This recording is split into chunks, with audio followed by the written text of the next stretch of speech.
ஜெர்மனியில் தொழிலாளர் சந்தை பலவீனமடைந்து வருவதால் அதிகமான ஊழியர்கள் தங்களது வேலைகளை இழந்து வருகின்றனர்.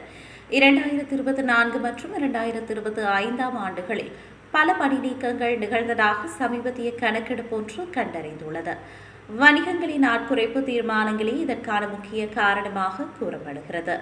வேலை குறைப்பு, நிறுவன மறுசீரமைப்பு மற்றும் மூலோபாய மாற்றங்கள் ஆகியவை பிற காரணங்களில் அடங்கும். இவற்றால் பணி நீக்கம் செய்யப்பட்ட ஊழியர்கள் நிறுவனத்தின் தரப்பிலிருந்து தங்களுக்கு எந்த ஒரு காரணமும் தெரிவிக்கப்படவில்லை என்று கூறுகின்றனர். அத்துடன் பணி நீக்கம் தொடர்பான தகவல் தங்களுக்கு தெரிவிக்கப்பட்ட விதம் குறித்து பல தொழிலாளர்கள் கடும் அதிருப்தி அடைந்துள்ளனர். பெரும்பாலான பணி நீக்கம் தொடர்பான கூட்டங்கள் 10 நிமிடங்களுக்கும் குறைவாகவே நீடித்தன.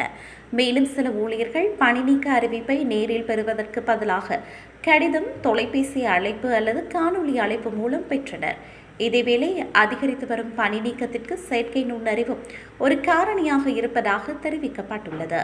செயற்கை நுண்ணறிவு மற்றும் தானியக்கமயமாக்கல் ஆகியவற்றின் காரணமாக தாங்கள் நிறுவனங்களுக்கு தேவையற்றோராக மாறிவிட்டதாக வேலை இழந்த ஊழியர்கள் தெரிவித்துள்ளனர். மேலும் பணி நீக்கம் செய்யப்பட்ட பல ஊழியர்கள் தாங்கள் மரியாதையுடன் நடத்தப்படவில்லை என்று உணர்ந்ததாக தெரிவித்தனர். அத்துடன் 1/2 பங்குக்கும் குறைவானவர்களே தங்கள் பணி நீக்கத்திற்கான காரணத்தை புரிந்து கொண்டதாக கூறினர். மேலும் வேலை இழப்பை நிறுவனம் கரிசனையுடன் கையாண்டதாக சிறிய எண்ணிக்கையான ஊழியர்களே உணர்ந்துள்ளனர்.